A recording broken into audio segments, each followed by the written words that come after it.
आज हम शुरू कर रहे हैं चंद्रदेव से मेरी बातें, बंग महिला, जो सरस्वती पत्रिका में भी प्रकाशित हो चुकी है।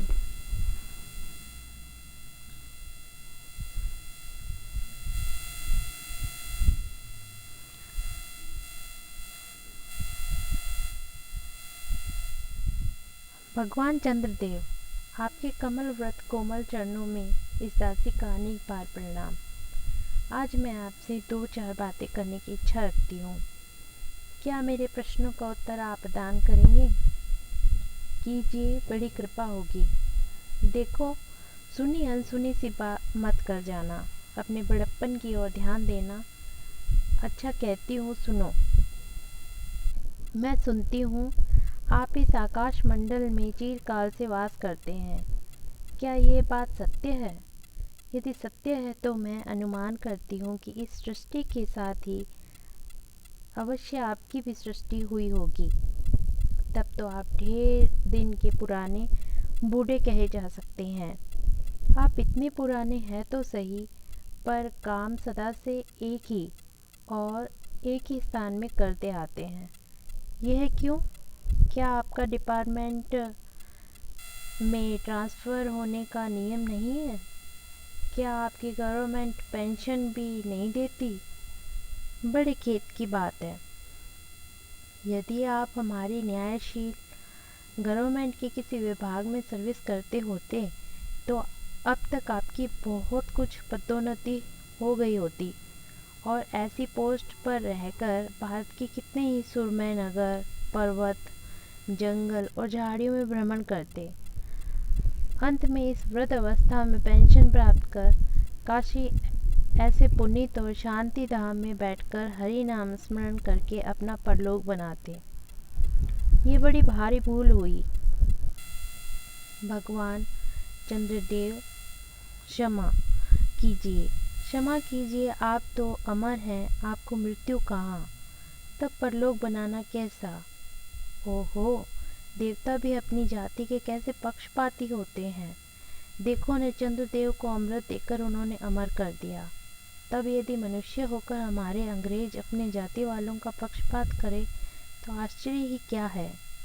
अच्छा, यदि आपको अंग्रेज जाति की सेवा करना स्वीकार हो तो एक एप्लीकेशन हमारे आधुनिक भारत प्रभु लॉर्ड कर्जन के भेज देवें। आशा है कि वे आपको आदरपूर्वक अवश्य आह्वान करेंगे, क्योंकि आप अधर्म भारतवासियों के भांति कृशांग तो है ही नहीं, तो आपको अच्छी नौकरी देने में उनकी गौरांग जाति कुपित हो उठेगी। और फिर आप तो एक सुयोग्य, कार्यदक्ष, परिश्रमी, बहुदर्शी, कार्यकुशल और सरल स्वभाव महात्मा हैं।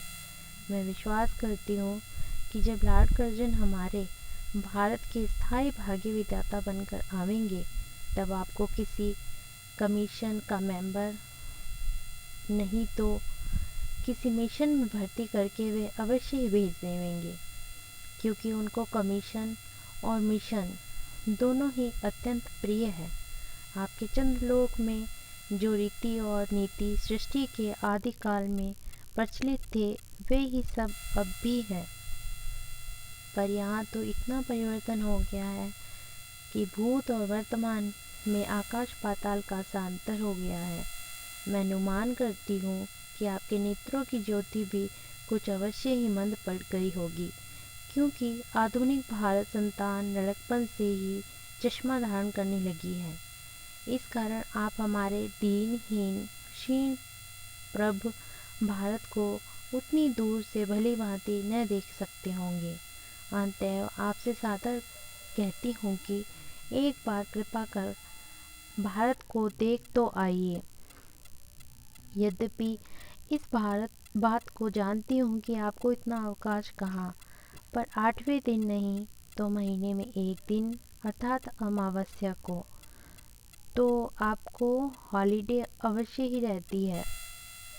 यदि आप उस दिन चाहे तो भारत भ्रमण कर जा सकते हैं। इस भ्रमण में आपको कितने ही नूतन दृश्य देखने को मिलेंगे, जिसे सहसा देखकर आपकी बुद्धि जरूर चकरा जाएगी। यदि आपसे सारे हिंदुस्तान का भ्रमण शीघ्रता के कारण न हो सके तो केवल राजधानी कलकत्ता को देख लेना तो अवश्य ही उचित है। वहाँ के कल कारखानों को देखना आपको ये अवश्य ही कहना पड़ेगा कि यहाँ के कारीगर तो विश्वकर्मा के भी लड़कदादा निकले। यही क्यों आपकी प्रिय सहयोगिनी दामिनो, जो मेघों पर आरोहण करके आनंद से अटखेलियाँ किया करती है, वह बेचारी भी यहाँ मनुष्य के हाथों का खिलौना हो रही है। भगवान निशानाथ, जिस समय आप अपनी निर्मल चंद्रिका को बटोर मेघमाला अथवा पर्वतों की ओर से सिंधु के गोद में जा सकते हैं, उस समय यही नीरद वासिनी विश्वमोहिनी सौदामिनी अपनी उज्ज्वल मूर्ति से आलोक प्रदान कर रात को दिन बना देती है। आपके देवलोक में जितने देवता हैं, उनके वाहन भी उतने हैं। किसी का गज, किसी का हंस, किसी का बैल, किसी का चूहा इत्यादि। पर यहाँ तो सारा बोझ आपकी चपला और अग्निदेव के माथे मढ़ा गया है। क्या ब्राह्मण, क्या क्षत्रिय, क्या वैश्य, क्या शूद्र, क्या चांडाल, सभी के रथों का वाहन वही हो रही है। हमारे श्वेतांग महाप्रभु गण को जहाँ पर कुछ कठिनाई का सामना आ पड़ा, झट उन्होंने इलेक्ट्रिसिटी को लापटका।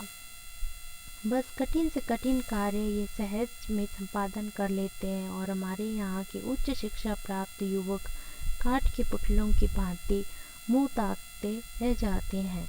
जिस व्योमवासिनी विद्युत देवी को स्पर्श तक करने का किसी व्यक्ति का साहस नहीं हो सकता, वही आज पराये घर में आश्रिता नारियों की भांति ऐसे दबाव में पड़ी है कि वह चूं तक नहीं कर सकती। क्या करे?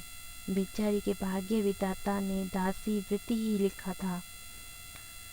हरिप्रदो भदवा त्रैलोक्य पावनी सुरसरी के भी खोटे दिन आए हैं।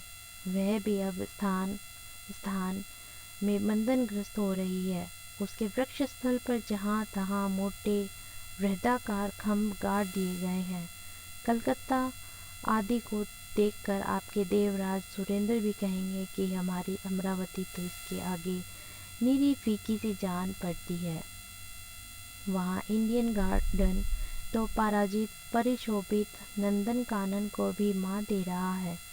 वहाँ के विश्वविद्यालय के विश्व श्रेष्ठ पंडितों की विश्वव्याधिनी विद्या को देखकर वीणा प्राणी सरस्वती देवी भी कहने लग जाएगी कि निसंदेह इन विद्या दिग्गजों की विद्या चमत्कारिणी है। वहीं के फोर्ट विलियम के फौजी सामान को देखकर आपके देव सेनापति कार्तिकेय बाबू के भी छक्के छूट जाएंगे, क्योंकि देव सेनापति महाशय देखने में खास बंगाली बाबू से जचते हैं और उनका वाहन भी एक सुंदर मयूर है। बस इससे उनके वीर तत्व का भी परिचय खूब मिलता है। वहाँ के मिंट यानी टकसाल को देखकर सिंधु तन्या, आपकी प्रिय सहोदरा कमला देवी तथा कुबेर भी अकचका जाएंगे। भगवान चंद्रदेव इन्हीं सब विश्वमेव भय उत्पादक पूर्व दृश्यों का अवलोकन करने के हेतु आपको सादर निमंत्रित तथा सविनय आहूत करती हूँ। संभव है कि यहाँ आने से आपको अनेक लाभ ही हो। आप जो अनादिकाल से निज उज्ज्वल वपु में कलंक की काली माँ लेपन करके कलिंग, शशांक, शशधर, शशछलान आदि उपाधि मालाओं से विभूषित हो रहे हैं, सिंधु तन्य होने पर जिस कालिमा को आप आज तक नहीं धो सके, वही आजन्म कलंक शायद यहाँ के विज्ञानविद पंडितों की चेष्टा से छूट गया जाए। जब बम्बई में स्वर्गीय महारानी विक्टोरिया देवी की प्रतिमूर्ति से काला दाग छुड़ाने में प्रोफेसर गज्जर महाशय फलीभूत हुए, तब क्या आपके मुख की कालिमा छुड़ाने में भी फलीभूत नहीं होंगे? शायद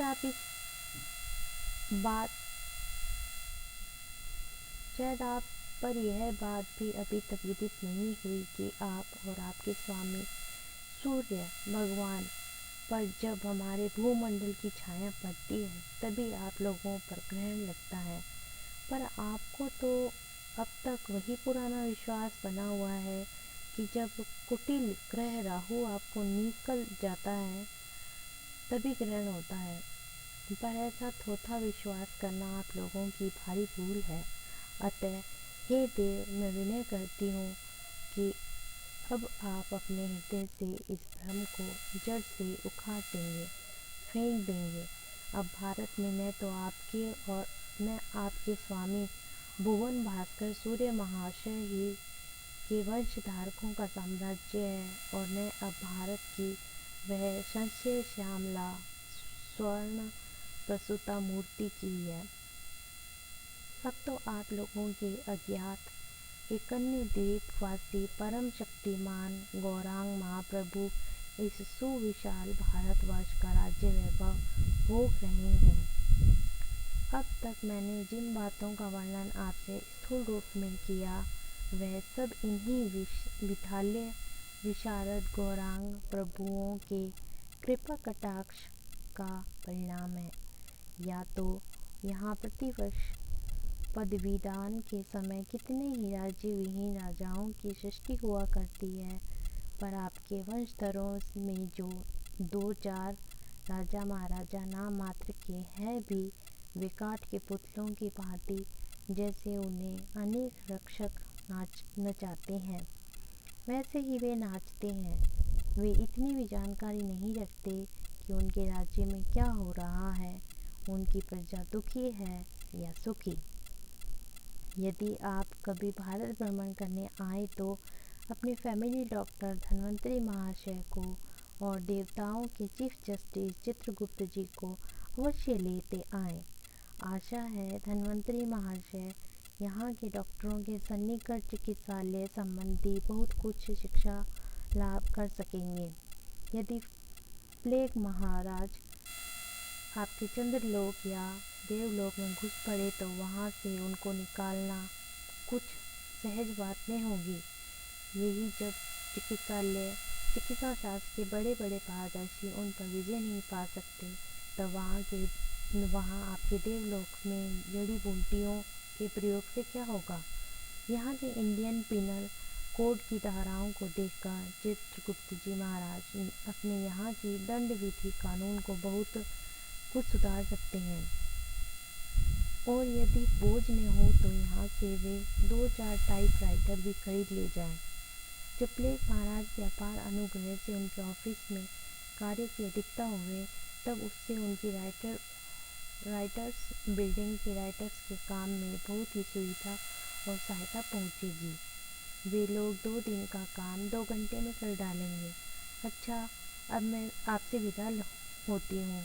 मैंने तो आपसे इतनी बातें कही पर खेद है आपने उनके अनुकूल या प्रतिकूल एक बात का भी उत्तर नहीं दिया। परंतु आपके इन मौनावलंबन को मैं स्वीकार का सूचक समझती हूँ। अच्छा, तो मेरी प्रार्थना को कबूल